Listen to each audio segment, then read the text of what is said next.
Muito boa tarde, estamos de volta com o podcast Coisas do Cotidiano. Hoje com o tema A Arte e o Espiritismo, com a participação do pequeno grande Zé Lúcio. Boa tarde, Zé Lúcio, tudo bem? Boa tarde. Tudo bem, graças a Deus. E você, Camarão? Tudo em paz, graças a Deus. O Zé Lúcio é odontólogo, músico, palestrante, conhecido como Pequeno Grande Homem. Você já pode enviar suas dúvidas, sugestões, questionamentos para o nosso WhatsApp no 64 996031234 ou para o nosso fixo aqui no estúdio no 64 3014 4009. O nosso podcast é transmitido pelas páginas do Centro Espírita Allan Kardec de Jataí, Livraria Espírita de Jataí, Casa do Caminho de Jataí, Lar Espírita Forças do Amor de Jataí, Mansão do Caminho de Quirinópolis, Goiás, Allan Kardec de Mineiros e Rádio Portal da Luz de Dourados, Mato Grosso do Sul. Como já tem quase 2 anos que o Zé Lúcio esteve aqui, ele deve ter esquecido que o nosso convidado fica encarregado da oração inicial. Então, fica à vontade. Tá bom.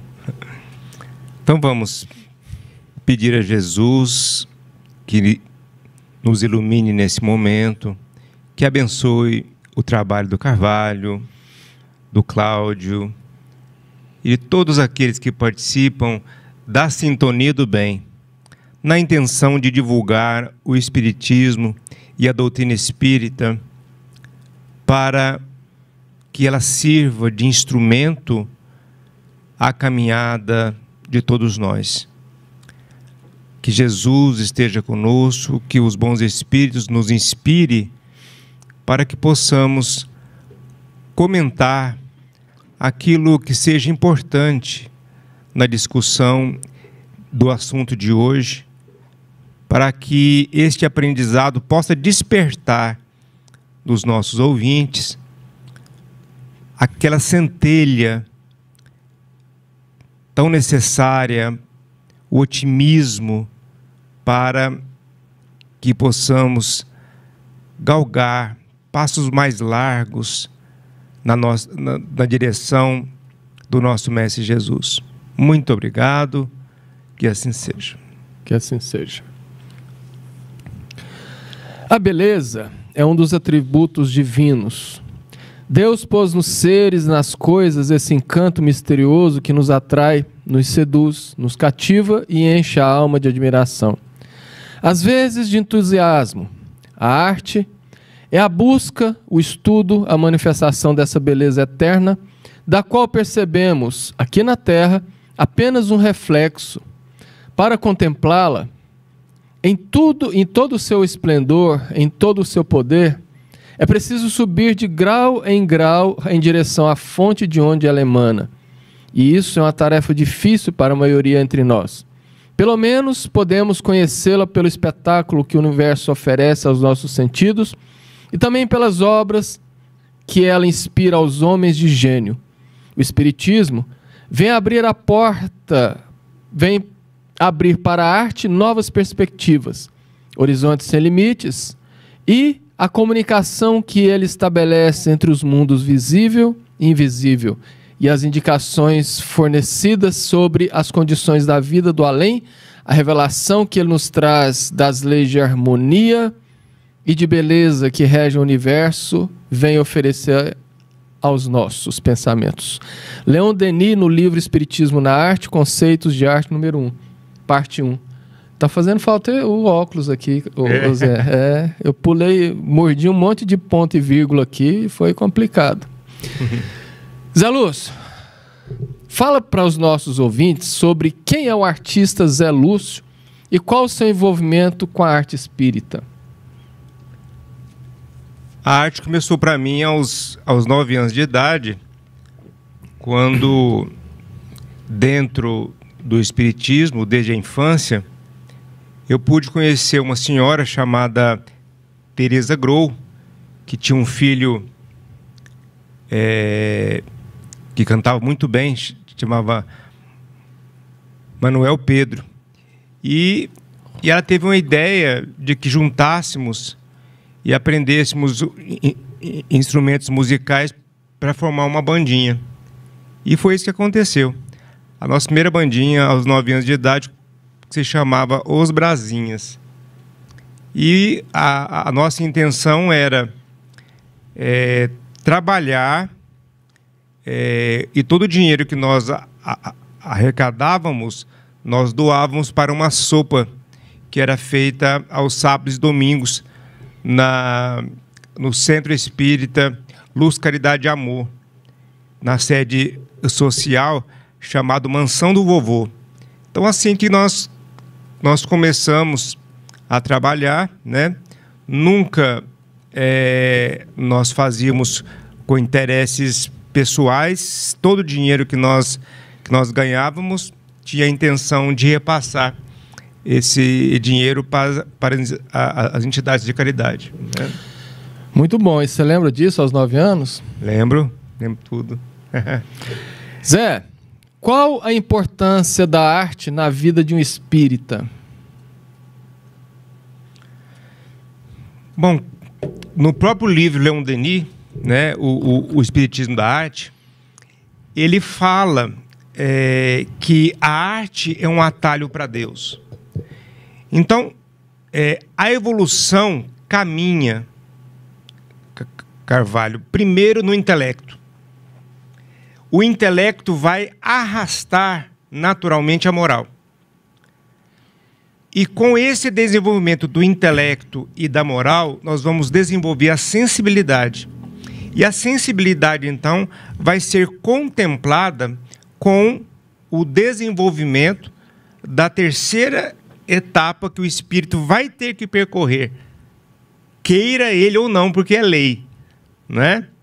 Todos nós um dia vamos passar pela arte, pelo belo, e todos os sentidos da arte, da música, do teatro, da pintura, dos mais diversos tipos de artes, esculturas, né?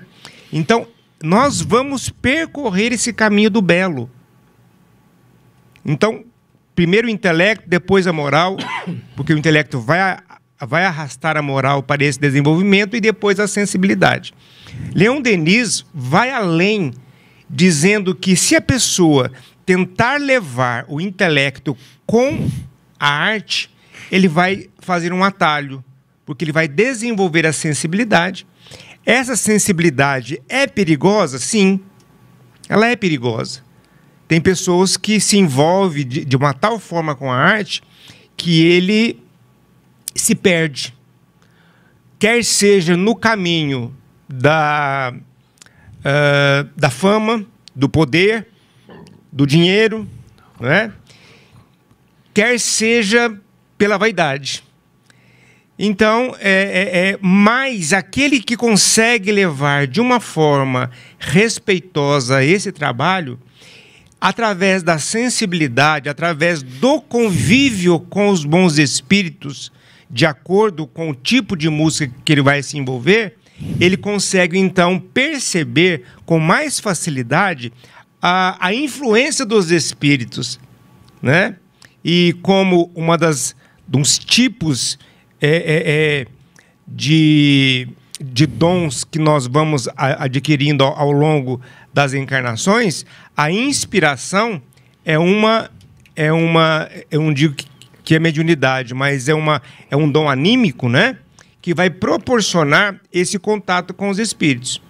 E aí a gente vai ter a oportunidade de desenvolver trabalhos importantes na nossa evolução. Até mesmo porque o desenvolvimento dessa sensibilidade, ela nos torna pessoas mais abertas para diversos fatores da vida. E como espírita, para as questões mediúnicas, para as questões relativas às evangelizações.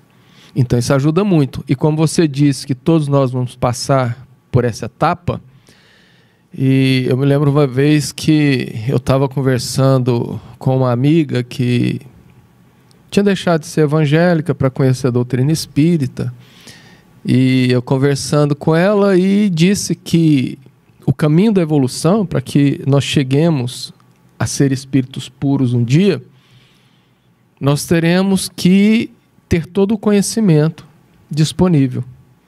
porque a pureza espiritual pressupõe esse conhecimento de tudo, da verdade. Do belo. Né? E ela disse, então complicou, porque eu odeio matemática. Eu não vou querer ter que aprender matemática. Então tem muita gente que não tem habilidade e fala assim, nossa, então não é, isso é muito natural. Você vai se envolvendo com aquelas habilidades de maneira natural. E Deus nos oferta questões na vida toda, praticidades na vida, práticas, melhor dizendo, na vida, que vão desenvolvendo essas habilidades. Às vezes eu sou levado a uma espécie de trabalho e, se não me engano, tem um filme da sua época, o Karate Kid, que ele vai aprender, ele quer aprender o Karatê e o mestre lá coloca ele para ficar lá na cerca pintando, fazendo esse movimento, depois esse movimento. E ele passa lá uma semana pintando cerca e ele descobre. Depois ele descobre que aquilo fazia parte do movimento do Karatê. Então, muitas vezes nós estamos em determinados labores, sejam eles trabalho ou não, e estamos preparativo para outras coisas. Estamos questionando, né? Para que eu estou mexendo com isso? Você está sendo preparado para outras coisas sem perceber. Sim. Então, Deus é tão amável que Ele vai nos proporcionando esse aprendizado de maneira extremamente leve, suave, sem que a gente perceba. E quando assustamos, nós já temos habilidades que nós desconhecíamos. Exatamente. E eu lembro também que isso aqui é um estudo que provavelmente já deva ter evoluído bastante, que já deve ter seus 30 e poucos anos que eu li, que quem tem uma habilidade dentro da arte, por exemplo, pintura, se você aprende violão, toca música, você desenvolve melhor as duas, demonstrando que a prática permite o desenvolvimento dessa habilidade também. Pode falar. É uma interligação, né? Abre canais de outras encarnações, inclusive.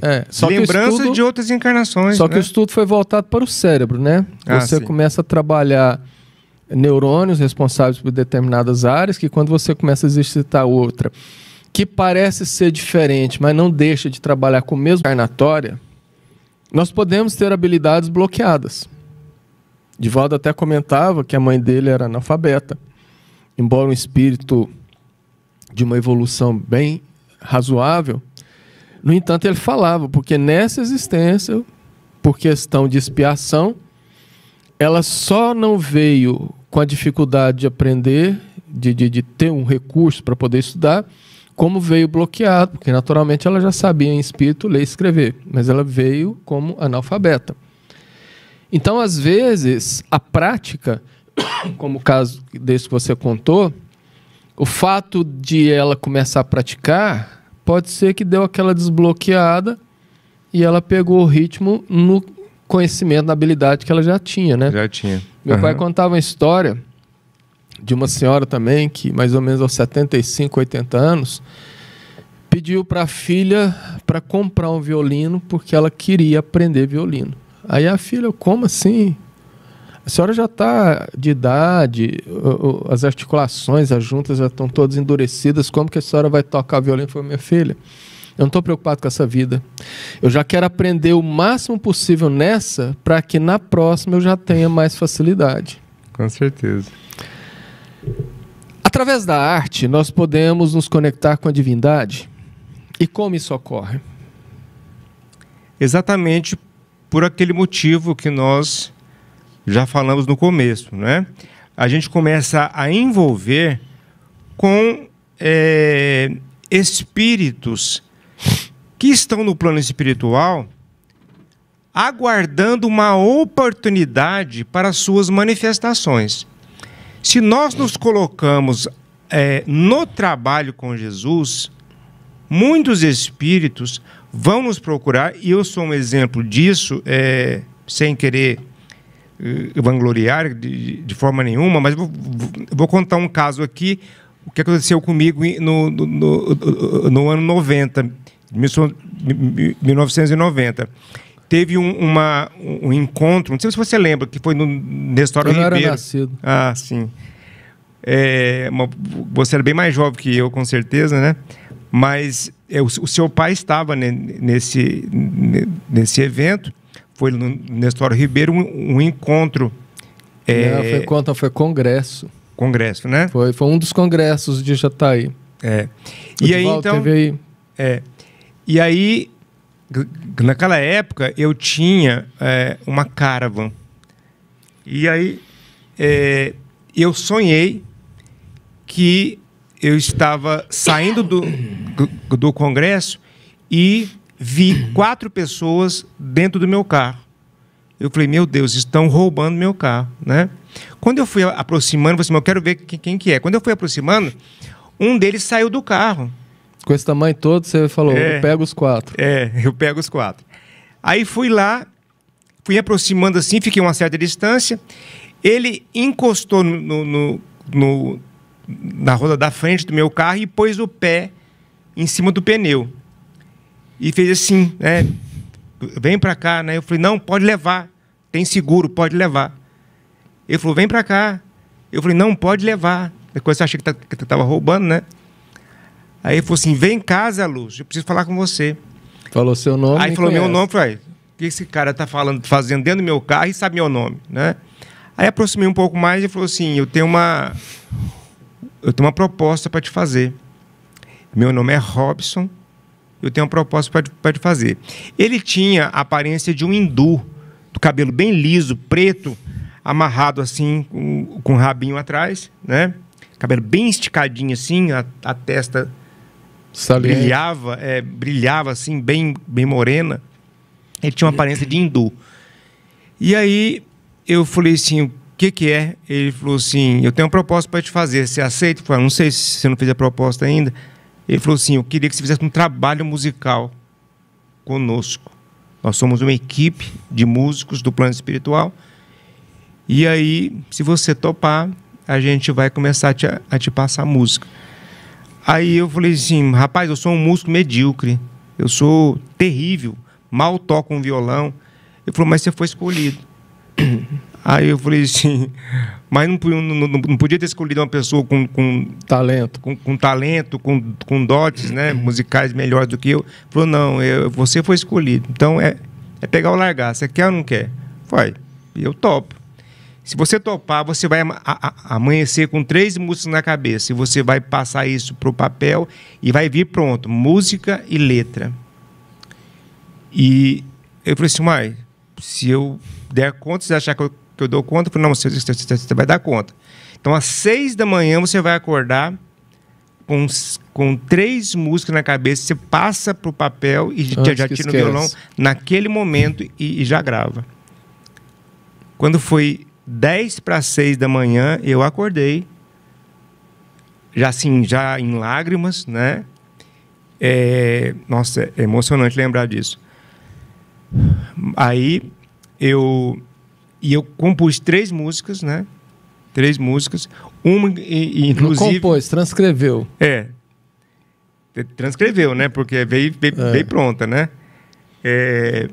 E aí eu pus no papel, e aí uma das músicas, hoje é hino da Casa do Caminho. Eu já ia te perguntar, quais os nomes das músicas? Eu não lembro, mas uma delas era o hino, que hoje é considerado o hino da Casa do Caminho, né? Uhum.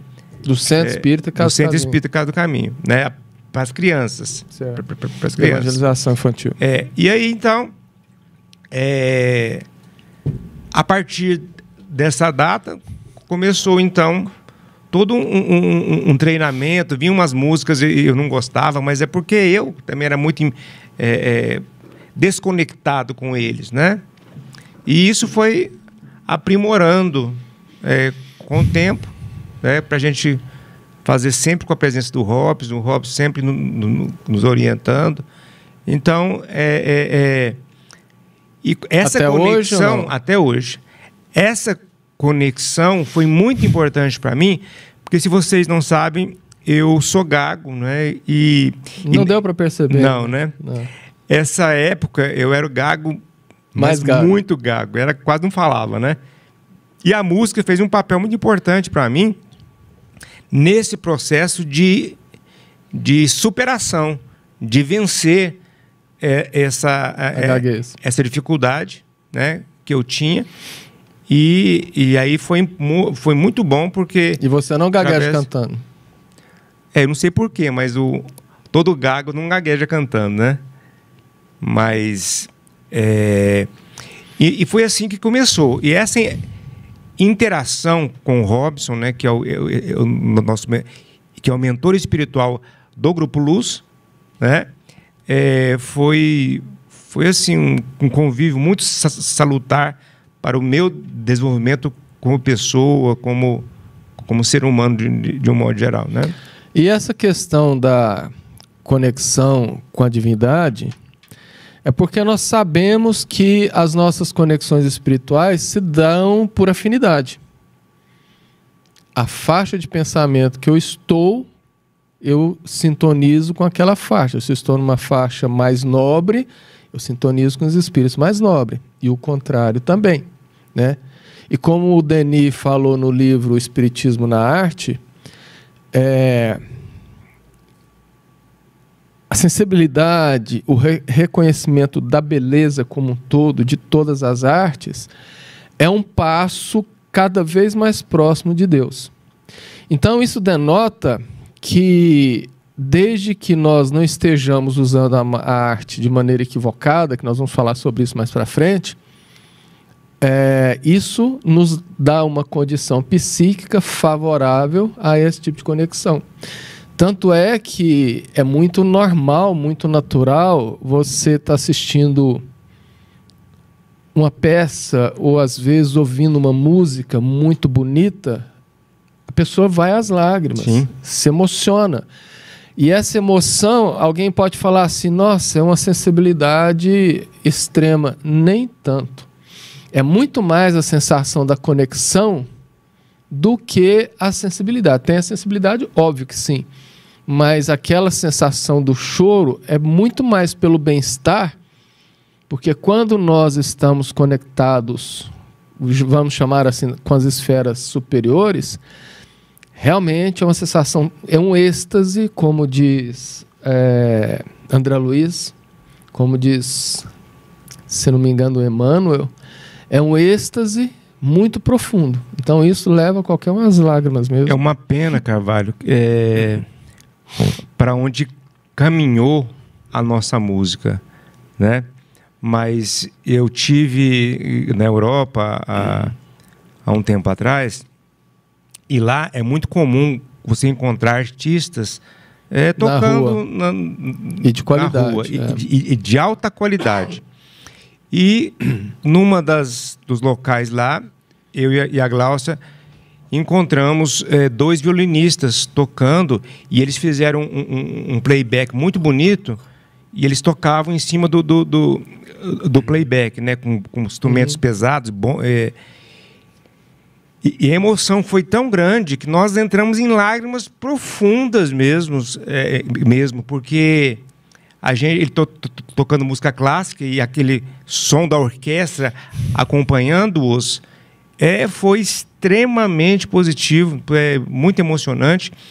E, infelizmente, o que tem acontecido é que, por conta dessa falta de conexão com a divindade, os nossos artistas têm feito músicas para ganhar dinheiro. E eles, então, reúnem-se, e é lógico que ele tem os seus motivos para fazerem isso, eles reúnem 10, 12 pessoas, e ali sai 5, 6 músicas por dia. Começa a beber, né? Não sei se começa a beber, mas eu acho assim. E aí, uma coisa que você faz sem inspiração do alto, sem conexão com os bons espíritos, com a divindade, vai ser uma coisa em que as pessoas vão assistir, ouvir, mas não vai ter a qualidade que se espera da arte sublime. Nós vamos falar disso aqui hoje, ainda se der tempo.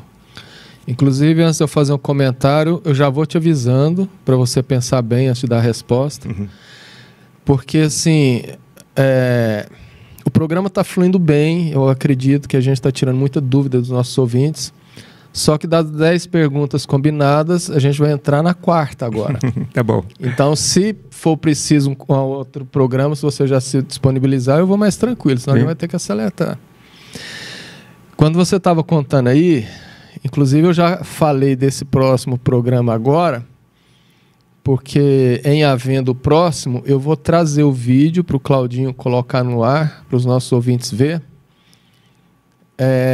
Uma vez em Veneza, eu gravei, era uma época da filmadora de mão, eu gravei lá a apresentação, uma dessas apresentações de rua, de um chamado Trio Cristal. Eles colocam copos de cristal de determinadas dimensões, diâmetro e altura, com quantidade de água, de forma que cada quantidade de água em determinada taça, em determinado diâmetro, vai dando uma nota. E ele simplesmente molha o dedo e passa na borda do cristal fazendo um som de violino. Não é muito difícil tirar esse som do cristal, não. É até razoavelmente fácil. Você molha o dedo e passa ali suavemente, vai dando um som. E eles, quando eu cheguei, eles estavam começando a tocar a Ave Maria de Handel. Cara, não tem como você não chorar. E eu gravei, e depois eu me aproximei deles, comprei o CD, porque geralmente você deve ter visto, ali naquela avenida que leva, lá em Roma, que leva para o Coliseu. Roma é uma cidade extremamente cosmopolita, então ali fica muito desses músicos, inclusive. E como você disse, músicos de alta qualidade. De alta qualidade. Que você olha e fala assim, como que esse cara ainda não gravou, não está numa rádio? Mas eles estão ali vendendo o trabalho deles de maneira autoral, né? E de maneira independente. Então eu comprei, eu tenho esse costume, eu tenho uma pequena coleção de CDs, que todo lugar que eu viajei e que eu passo e tem um músico diferente, eu paro para ouvir um determinado tempo, compro o CD e peço para autografar. Inclusive, uma vez no Rio, eu vi um cara, um pianista, que tocava no piano as melhores músicas de rock internacional. Então, imagina você agregando rock com o piano, né? E ficou assim, boníssimo. Então, eu vou depois anotar, porque havendo outro programa, eu vou trazer para o Claudinho colocar, que eu acho que precisa os nossos. Ele já está balançando a cabeça e falando, manda vir logo. Seria importante a gente mostrar isso para os nossos ouvintes. Eu acho que a gente pode ir nesse ritmo que nós estamos indo. Se precisar, a gente não, já vai faz um outro programa. Quarta-feira que vem já estamos combinados já. Uhum. Próxima pergunta. Na outra ponta da sintonia com a divindade, vemos com frequência o uso das artes, sobretudo na música, na divulgação de práticas que remetem ao uso do álcool, da infidelidade e do sexo desregrado. Espiritualmente falando, quais as consequências perante a lei de Deus para quem produz, para quem divulga e para quem consome esse tipo de música? Todos serão responsabilizados com agravantes e atenuantes daquilo que você emana e produz. Tudo que nós produzimos aqui na Terra fica registrado nos livros sagrados do plano espiritual. Se vocês não sabem, saibam agora, para que não caiam na mesma ideia, né? Porque tudo que nós fizermos aqui ficará registrado no nosso perispírito e nos livros sagrados de Deus, entre aspas. Porque, um exemplo, uma pessoa que escreve um livro que se culmina num suicídio, e se uma pessoa lê e cometer suicídio inspirado naquele livro, ele é um homicida. Ele será um homicida. Uma pessoa que bebe, né, socialmente, e por causa de uma música que provoca uma sensação de simpatia em alguma pessoa que passa a ingerir álcool, uma quantidade maior por conta daquela música, essa pessoa será responsabilizada pelos erros que aconteçam em todas as pessoas que as ouvirem. Então, olha a gravidade da coisa, ou seja, basicamente assim, o bem e o mal que nós fazemos cresce em progressão geométrica. Ou seja, aquele que se mata, e ele era arrimo de família, e ele ampararia muitas pessoas, todas essas pessoas envolvidas, ele estará na conta daquele que incentivou a pessoa ao suicídio através de uma composição ou de um livro que incentivava o suicídio. Então, olha a gravidade que é a arte. Ao mesmo tempo que ela te lança mais próximo da espiritualidade e mais próximo de Deus, também ela pode fazê-lo sucumbir diante da sintonia em que você trabalha essa arte. Já joguei na agenda aqui para não esquecer de achar esse vídeo para trazer. Anteriormente, na pergunta anterior, quando você disse que reúnem lá 5, 6 e fazem 5 músicas por dia, que eu falei, inclusive bebendo, era sobre isso que eu vou falar agora, que eu estava pensando. Porque é de reconhecimento público.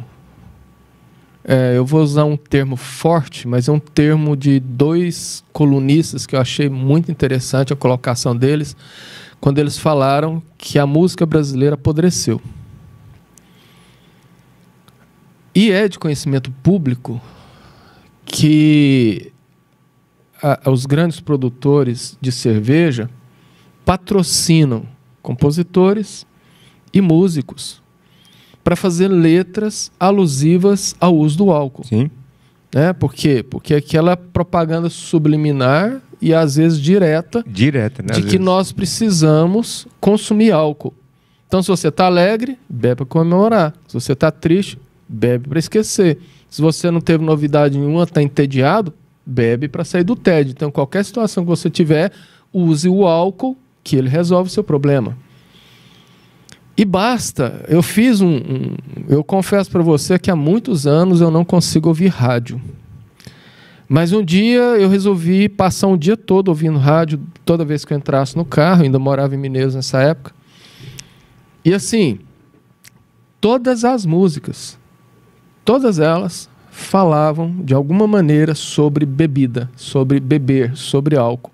A única que na letra não falava, no refrão o cantor gritou, vontade de tomar uma. Então falou. Ou seja, 100% das músicas. E com isso, principalmente nos adolescentes, que no Brasil é proibido vender álcool para adolescente, aliás, vender álcool para adolescentes menores de 18 anos, mas essa lei só existe no papel, ela não é cumprida. Então hoje, infelizmente, por estatística, a meninada está começando a beber com 12 anos.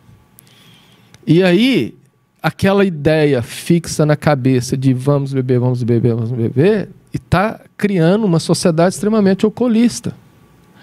E como se não bastasse as letras, começaram as encenações no palco.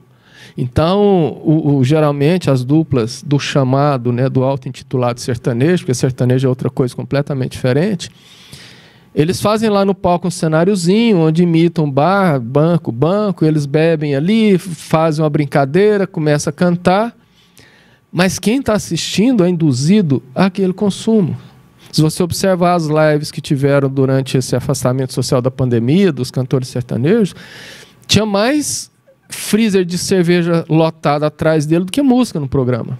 Teve casos do cara fazer a live bêbado, trêbado inclusive, caindo pelas tabelas. Então, isto traz uma responsabilidade muito grande para essas pessoas, porque como você falou, as letras que eles compõem, as músicas que eles cantam, eles estão contribuindo para a queda, não é de uma pessoa, de um grupo, é de uma sociedade. Isso é muito sério. E uma vez eu estava assistindo uma reportagem, e lá eles entrevistando 3 cantores sertanejos, né? E como que vocês fazem a música? Tá? Eu falei, não, a gente reúne em torno de uma mesa, abre uma cerveja, começa a beber, conversar, e ali a gente compõe a música. E o olhar que eu tive, a leitura que eu fiz disto é: se você está fazendo uso de uma música que tem uma melodia, que tenha uma musicalidade, que tenha uma letra que te remeta a reflexões profundas, naturalmente você se conecta com a espiritualidade maior. Agora, que tipo de conexão você acha que tem um ambiente de bebidas? Exatamente, onde ele começa a conversar, né? Todo tipo de assunto. É exatamente isso que está saindo nas letras, nas músicas, né? Então, certa feita eu ouvi, ou eu li, não me lembro, faz muito tempo, a história de um rapaz que era estaleiro. Ele trabalhava no cais do porto, numa cidade europeia, que eu não me recordo qual. E ele era uma pessoa semi-analfabeta. Ele sabia assinar o nome dele pouca coisa. E ele começou a escrever contos eróticos. E os contos eróticos dele eram tão, entre aspas, bons, que começou a fazer sucesso. E ele começou a ganhar dinheiro com aquilo e tornou-se uma celebridade. E depois de um tempo, numa entrevista, de onde você tira essa ideia? Ele falou, não sei. Eu saio do trabalho cansado, vou para um bar, começo a beber. E ali, no determinado momento daquela noite, eu fico sempre numa mesa sozinho lá no canto, tomando meu uísque. Ali, no determinado momento, me vem a ideia, a inspiração, eu começo a escrever. Ou seja, o ambiente, a própria bebida, ele é um médium escrevente. Não digo psicógrafo, né? Mas ele é um médium que vai psicografar as histórias daqueles que estão sintonizados com ele, né? E eu também não me lembro, porque isso foi estudo quando eu tinha meus 15 para 16 anos.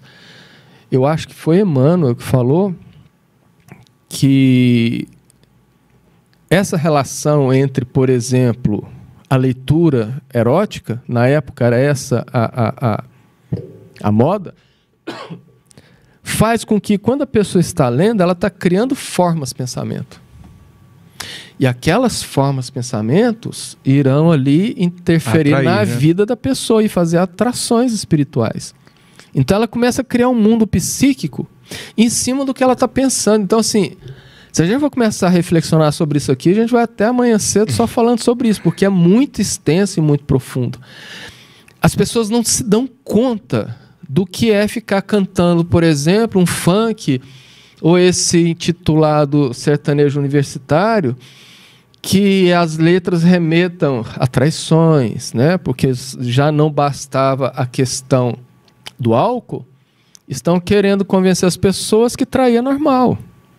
Que quem nunca levou um chifre vai levar, e se levar, todo mundo já levou, então está tudo certo. Ou seja, começando a induzir. Eu me lembro quando eu estudava em Goiânia, e ali nos primeiros anos da faculdade, e eu morava quase de favor no barraquinho do lado da casa da minha tia, e ali eu conheci uma parte da família que eu não conhecia. Inclusive 2 netas dela, que são gêmeas, hoje moram as 2 estão em Salvador. A mais nova namorava o Bajara, que era, na época, o percussionista daquela banda de carnaval Asa de Águia, de axé, de música baiana, né? Então, assim, ela viajava muito nos shows e tal. E uma certa feita, teve uma apresentação do Asa de Águia com o chiclete com banana lá em Goiânia. E ela nos chamou para ir. E eu não queria ir naquele cordão, porque eu não gosto daquele tumulto, todo mundo se esfregando e apertando e empurrando. Mas eu fiquei de longe assistindo. E aí, no determinado ponto do show, era um trio elétrico, caminhão ia andando, bem estilo Carnaval de Salvador. Foi lá nessa época que começou a ideia da micareta, não existia antes. Portanto, a gente está falando aqui de década de início dos anos 1990. Talvez 92, 93, por aí.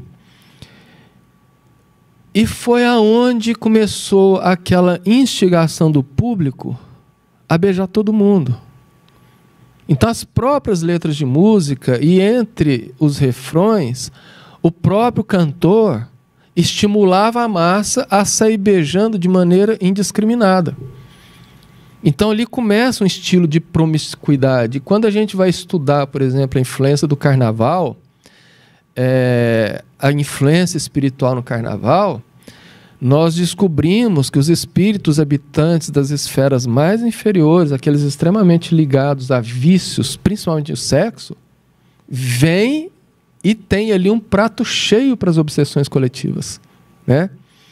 Então, aquelas orgias que acontecem, sexo desenfreado de toda ordem, que nesses carnavais, nessas micaretas, acontece ali na rua, atrás de um carro, atrás de um muro qualquer, aquilo ali tem a participação deles direta. Então, assim, se as pessoas soubessem dos bastidores espirituais de determinadas culturas, não faziam. É verdade.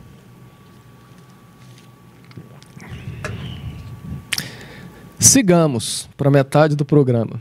Aliás, para metade das perguntas, porque o programa está terminando.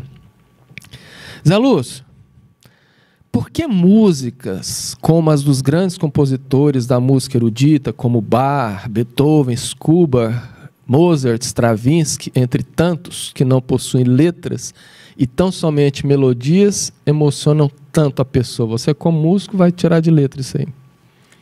É exatamente o que nós estávamos falando, a questão da sintonia. Muitos desses músicos já não pertenciam mais à nossa classe de expiações e provas. Eles já eram considerados de mundo de regeneração, no mínimo, ou alguns até de mundos felizes, que vieram como missionários e não como participantes da Terra. Então, dizem agora que nessa fase da transição planetária, eles voltarão, muitos deles voltarão. Voltarão não, já estão voltando. Já estão voltando, né? Pois é.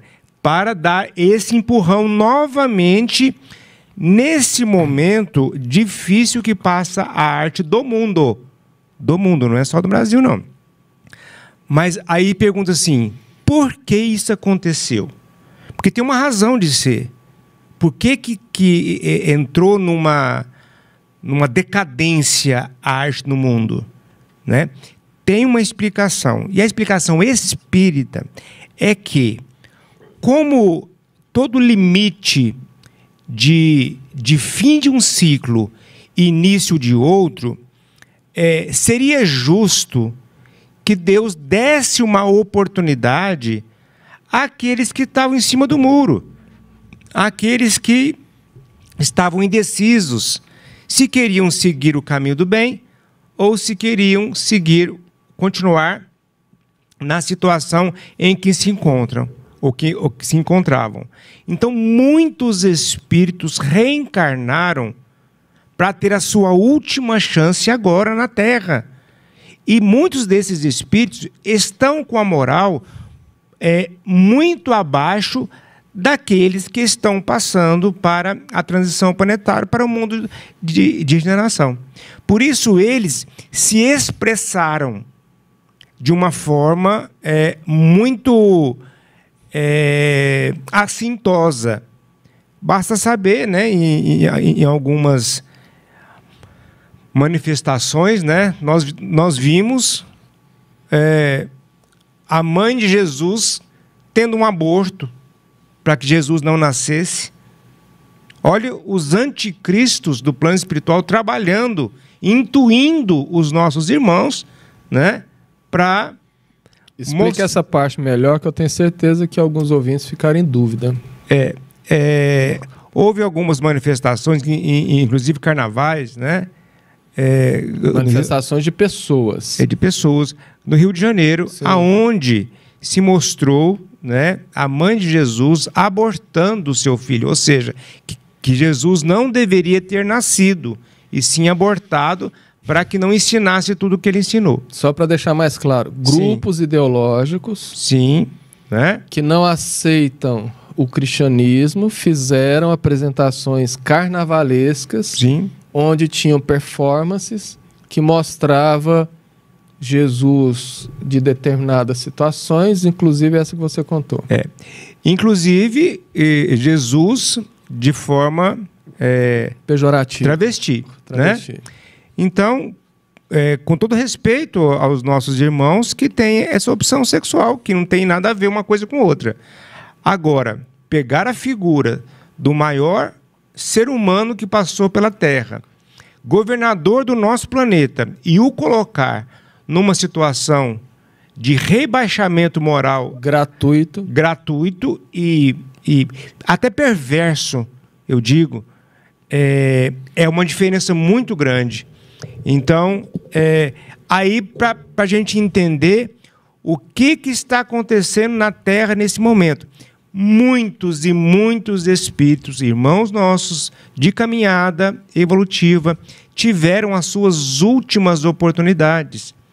Se eles não modificarem, se eles possivelmente nem eles, e não sei se nós estamos a caminho de ficar aqui na Terra, né? Mas muitos deles provaram que realmente não estão em condições de permanecerem na Terra para a transformação do terceiro milênio. E só para deixar claro para os nossos ouvintes, não porque fizeram isso com a figura do Cristo. Não. É porque por causa das ideias. O nível em que eles se encontram na arte, na intelectualidade, porque muitos deles são pseudo-intelectuais, né, que se dizem estudiosos, mas sempre escolhem alguns cursos tidos como os mais fáceis de entrar na faculdade. E isso, então...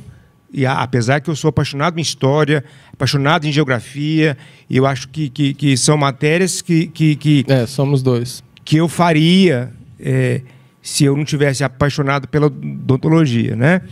Mas não é isso. Você é um menino de coração grande, hein? Cheio de paixão. Sim. Então, não é isso. Eu estou me referindo a que eles... não se esforçaram o suficiente para dedicar-se a um curso que pudesse remunerá-los melhor. E aí se revoltam, culpam a sociedade, se vitimizam diante das mais diversas situações. Então,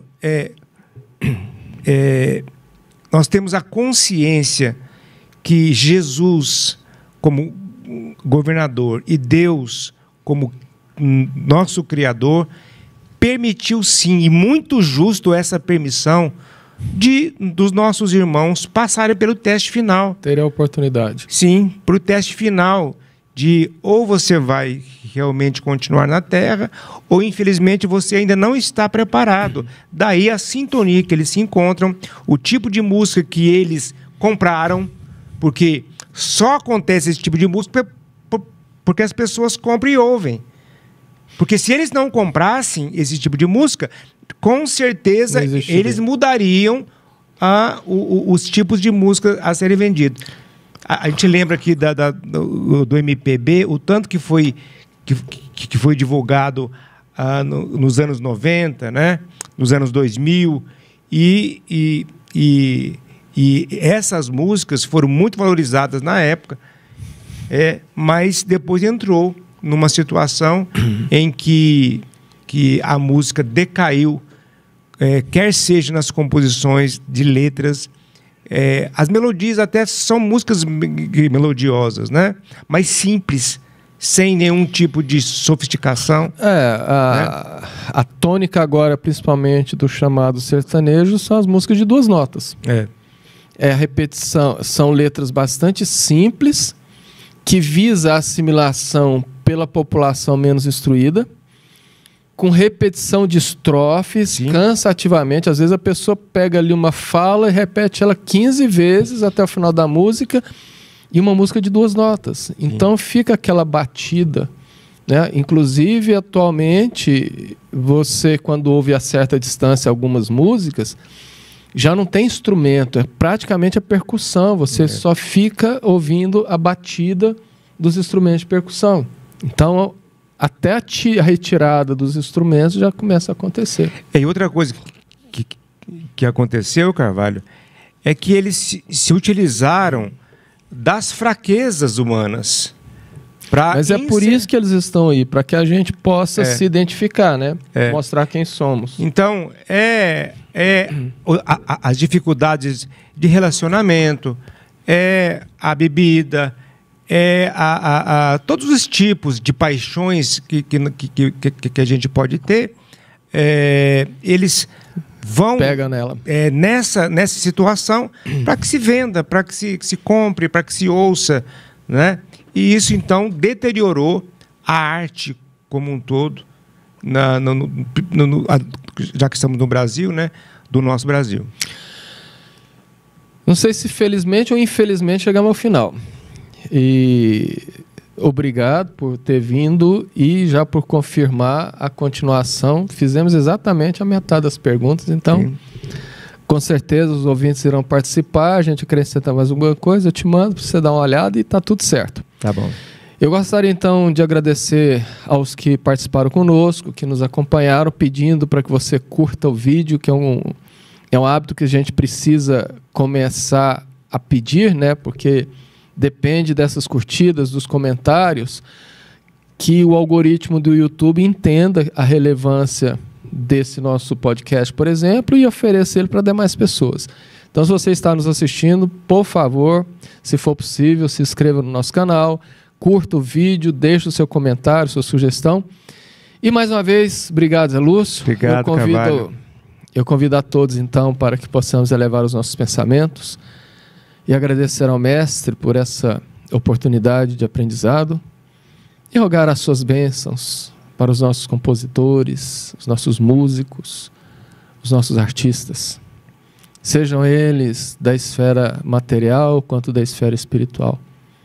Rogando também por todos que necessitam, pedimos a permissão para o término do programa.